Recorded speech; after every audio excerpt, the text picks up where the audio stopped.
பாப்பா பார்த்தீங்கன்னா நேற்று நூடுல்ஸ் கேட்டுகிட்டே இருந்தா. எங்கள் அக்கா பொண்ணுங்களும் ஸ்கூலுக்கு கொண்டு போகிறக்கு நூடுல்ஸ் கேட்டே இருந்தாங்க. சரி ஓகே, அதனால் இன்னைக்கு காலையில் எழுந்துச்சு பண்ணிடலாம்னு சொல்லிட்டு, ஏன்னா நானும் 6 மணிக்கு வேலைக்கு போகணும். சரி, அதனால் 6 மணிக்கு எழுந்துச்சு இன்னைக்கு செய்ய ஆரம்பிச்சிச்சு. நாங்கள் இன்னைக்கு எக் நூடுல்ஸ் செய்கிறோம். சரி வாங்க, ஓகே எப்படி செய்யலாம்னு பார்க்கலாமா பாப்பா?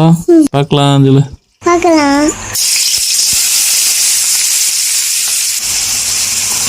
ஒரு கடாயில் நல்லா எண்ணெய் ஊற்றி நல்லா வெங்காயம் போட்டு கொஞ்சம் உப்பு போட்டுக்கலாம். உப்பு போட்டால் கொஞ்சம் சீக்கிரமாக வெந்துடும். அதனால் கொஞ்சம் உப்பு, தேவையான அளவு உப்பு போட்டுக்கலாம். போட்டு நல்லா கிண்டிட்டு ஒரே ஒரு தக்காளியை நல்லா பொடி பொடியாக வெட்டி சேர்த்தாச்சு.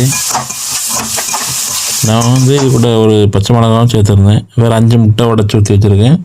நூடுல்ஸ் ஒரு பாக்கெட் 4 பீஸ் வரும். ஒரு நூடுல்ஸ் மசாலா. இப்போ இன்னொரு அடுப்பில் பார்த்தீங்கன்னா சுடு தண்ணி, அதை ஃபாயில் பண்ணி எடுக்கிறதுக்காண்டி வச்சுருக்கிறேன். இப்போ முட்டையை உடச்சி ஊற்றிக்கலாம். உள்ள 5 முட்டையும் உள்ள நல்லா உடச்சி ஊற்றி நல்லா கிண்டிக்கணும். ஃபஸ்ட்டு நல்லா ஃபுல்லாக இதே மாதிரி ஃபுல்லாக கிண்டிட்டு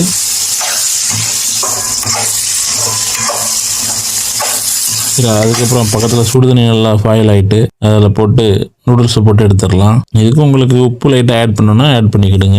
நான் எதுக்கு 2க்குமே சேர்த்து அதிலே போட்டேன். இது தேவைன்னா ஆட் பண்ணிக்கிடுங்க. கொஞ்சமாக ஆயில் விட்டிங்கன்னா நூடுல்ஸ் நல்லா உதிரியாக வரும். ஓகே, இது நல்லா முட்டையும் நல்லா இதாகிட்டு ரெடி ஆகிட்டு இப்போ இந்த நூடுல்ஸ் வடித்து இதில் சேர்த்துடலாம். சேர்த்து நல்லா கிண்டினா எக் நூடுல்ஸ் ரெடி.